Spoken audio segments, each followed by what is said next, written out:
രാഹുലിൽ നിന്നൊരു മോചനം വേണം, ഒന്നിച്ച് പ്രതിരോധിക്കാൻ കോൺഗ്രസ് നേതൃത്വം. ജാമ്യ ഹർജി ഇന്ന് പരിഗണിക്കും. തെരഞ്ഞെടുപ്പിൽ രാഹുലിനെയും LDFനെയും പ്രതിരോധത്തിലാക്കിയ എല്ലാ വിഷയങ്ങളെയും മുക്കിക്കളഞ്ഞ രാഹുൽ മാങ്കൂട്ടത്തിലിന്റെ ലൈംഗിക അതിക്രമ കേസിൽ നിന്ന് രാഷ്ട്രീയ മോചനത്തിന് കോൺഗ്രസ് ശ്രമം. ശബരിമല അടക്കമുള്ള വിഷയം വീണ്ടും ചർച്ചയാക്കി CPMനെതിരെ ഒന്നിച്ചിറങ്ങാനാണ് തീരുമാനം. തിരഞ്ഞെടുപ്പ് കഴിയും വരെ കടകംപള്ളി സുരേന്ദ്രനെ ചോദ്യം ചെയ്യാതിരിക്കാൻ അന്വേഷണ സംഘത്തിന് മുൻപിൽ മുഖ്യമന്ത്രിയുടെ ഓഫീസ് സമ്മർദ്ദം ചെലുത്തുന്നുവെന്ന പ്രതിപക്ഷ നേതാവിന്റെ ആരോപണം പ്രചാരണത്തിന്റെ ചൂടുകൂട്ടാൻ ലക്ഷ്യമിട്ടുള്ളതാണ്.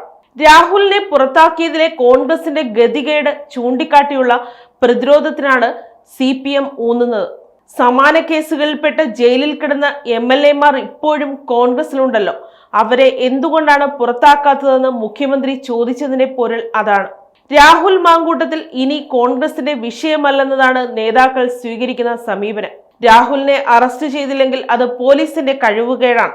മുഖ്യമന്ത്രിക്ക് പരാതി കിട്ടിയ ഉടനെ അറസ്റ്റ് ചെയ്യാതെ രാഹുലിന് ഒളിവിൽ പോകാൻ അവസരം നൽകിയത് തിരഞ്ഞെടുപ്പിൽ വിഷയം സജീവമാക്കി നിർത്താനാണെന്നാണ് കോൺഗ്രസ് പറയുന്നത്. ശബരിമല സ്വർണ്ണക്കൊള്ളയിൽ പാർട്ടിക്ക് നേരെയുള്ള ചോദ്യം CPMന് അസ്വസ്ഥത ഉണ്ടാക്കുന്നതാണ്. രാഹുൽ കേസിൽ അത് മുങ്ങിപ്പോയപ്പോൾ ചോദ്യമുനയിൽ നിന്ന് നേതാക്കളും രക്ഷപ്പെട്ടു.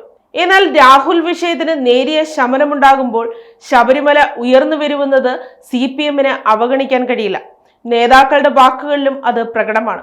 ശബരിമല സ്വർണ്ണക്കൊള്ളയിൽ അറസ്റ്റിലായവർക്കെതിരെ നടപടിയെടുക്കുന്നത് പാർട്ടി തീരുമാനിക്കുമെന്നാണ് CPM സംസ്ഥാന സെക്രട്ടറി MV ഗോവിന്ദന്റെ ഒടുവിലത്തെ പ്രതികരണം. പത്മകുമാർ ഇപ്പോൾ കുറ്റാരോപിതൻ മാത്രമാണെന്നും വിധി വരുന്നതുവരെ കാത്തിരിക്കണമെന്നുമായിരുന്നു നേരത്തെ അദ്ദേഹം പറഞ്ഞത്.